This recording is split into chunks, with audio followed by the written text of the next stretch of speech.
So yung Mulberry Place Phase 2, if you have an idea, yung Phase 1 natin, it was first launched noong March 2017. And noong March 2017, we have 4 MRB buildings, and they are namely Bengalin, Cochin, Dewey, and Marceline. All of these 4 buildings are already RFO, and nag-start yung RFO natin ng first building, which was August 2020, and yung last RFO natin ng last building was March 2021. In terms of sales, 99% sold na po lahat ng units natin sa Mulberry Place Phase 1, and 76% of our buyers have already moved in sa project. So what else can we expect dun sa Phase 2 natin? Sa Phase 2 naman natin, we have 4 residential buildings as well. So yung location natin is in Acacia Estates, Taguig City, which is the flagship township project in Metro Manila. Saan tayo kilala sa DMCI Homes, no?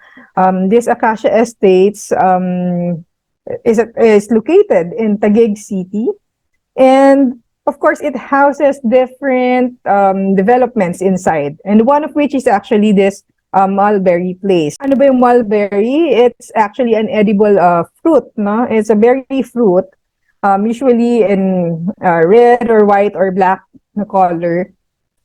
And yung ating logo, yan, yung icon natin, it signifies the traditional Asian home. Ito kasi yung theme ng ating project, ano?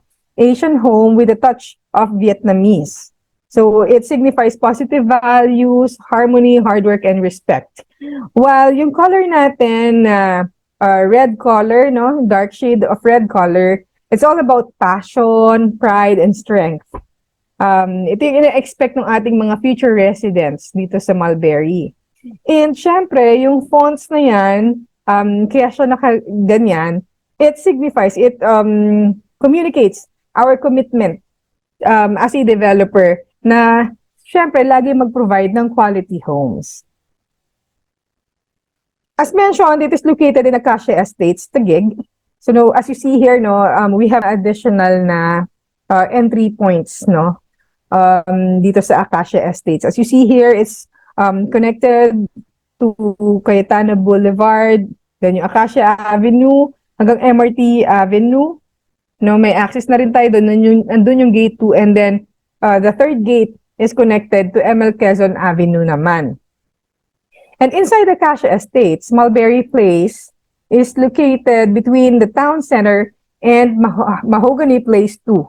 So it's along Acacia Avenue, and walking distance lang actually, no, yung Save More kapag yung mga residents na yun is gustong mamili or pumunta sa supermarket. Doon sa town center yung lahat ng mga establishments na meron doon ngayon. And like I mentioned, we have 4 residential buildings, and in our 4 residential buildings, we have 2 6-story buildings, ito po yung mga mid-rise buildings natin, and 2 18-story HRB buildings, or yung high-rise buildings natin. Along with that, we have 2 basement parking levels and 2 split parking levels that is shared among our high-rise buildings. For the first 2 buildings, all in all, we have 448 units and 435 parking slots. So here naman is a view of if pinagsama na yung Mulberry Place Phase 1 at yung Phase 2. As you can see, all in all, yung Mulberry Place has 6 mid-rise buildings and 2 high-rise buildings. And in the middle of all of these buildings, yung amenity core natin that is shared among the residents of Mulberry Place. Like I mentioned, yung mga amenities natin sa Phase 1 and amenities natin sa Phase 2 will be shared among the residents of Phase 1 and Phase 2. So in terms of amenities that we already have in Phase 1, these are the following. First, yung entrance gate natin. We also have our drop-off area that is located in front of our clubhouse. You also have a lounge pool, lap pool, and clubhouse. And in our clubhouse, we have several indoor amenities such as the lounge area, fitness gym, entertainment room, game area, and then yung function hall natin.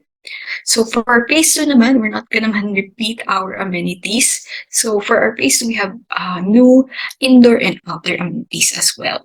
Starting with our basketball court, our kiddie pool, the picnic area, the viewing deck, the jogging path, play and fitness area, and we also have roof deck amenities such as the following: the Sky Promenade, co-working space, Sky Lounge, and we also have another access going to our Acacia Town Center, which is only exclusive for MLP residents. So let's dive deeper into what is the look of our amenities sa Mulberry Place Phase 2. So sa Mulberry Place Phase 2, one of our outdoor amenities that we have is yung kiddie pool natin. So these are really intended for the kids and medyo mababa po talaga yung height ng, or depth ng ating swimming pool. You also have a slide area that could be enjoyed by the kids, and I will show you a bigger picture of how our slide area would look like. So this is the slide area, and you can see na sobrang ganda yung ating slide area na ma-enjoy ng mga kids natin of Mulberry Place. Next, one of the other outdoor amenities for our kids is yung play and fitness area natin. So we have swings and slides dito sa area na to that could be enjoyed by the parents and the kids. Next would be yung basketball area natin. So basketball is such a well-loved sport here in the Philippines, and we made sure that we have a basketball area in our outdoor amenities from Mulberry Place. We also have a picnic area that is equipped with several grilling stations. So in our picnic area, yung mga residents pwede silang mag-grill at the same time eat in our picnic area.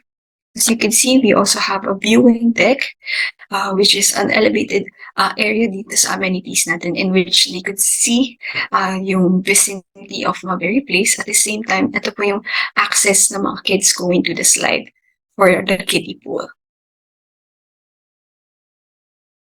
Now let's move on to our roof deck amenities. We have several amenities then dito sa roof deck natin, starting with the Sky Promenade, the Sky Lounge, and lastly, yung Sky Bridge natin.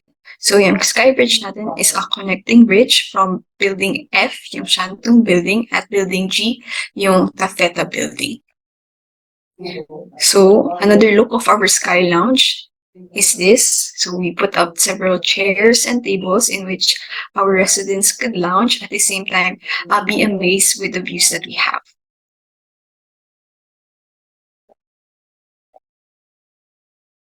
So we also have a co-working space. So ever since the pandemic, more companies have been pushing yung work from home setup, and there are several students who have also studied through online studying. So we also put up a co-working space that's very accessible from their home.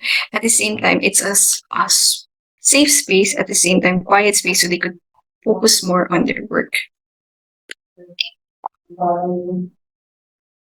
Next is our Sky Promenade. It's another open space area dun sa ating roof deck, in which they could relax and see the majestic views that we have when you are in the Sky Promenade. So from here, you could see the Makati and BGC view if you look from the north ng HRB building natin, which is si Shantung. So ano-ano nga ba yung mga majestic views na makikita natin sa Sky Promenade? So we have several drone shots of the different views from different directions. Starting with the north view is our Makati and BGC skyline. So as you can see, you could see all the skyscraper buildings in Makati and BGC.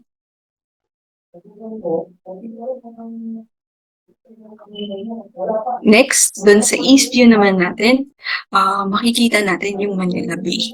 So this is another drone shot. Now you can see our property from the right. Ito po yung existing nating MRB buildings, yung first phase ng Mulberry Place. And on the left side, ito naman po yung bakanting lot for the phase 2. Where once you're already in the roof deck or the sky promenade, at the east view, you could see the Manila Bay.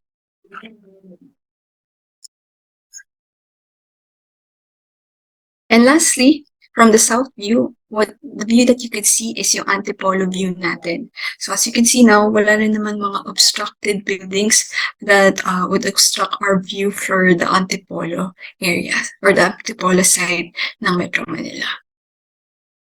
So makikita ito dun sa side natin if we're looking at the side south view ng mga roof deck natin.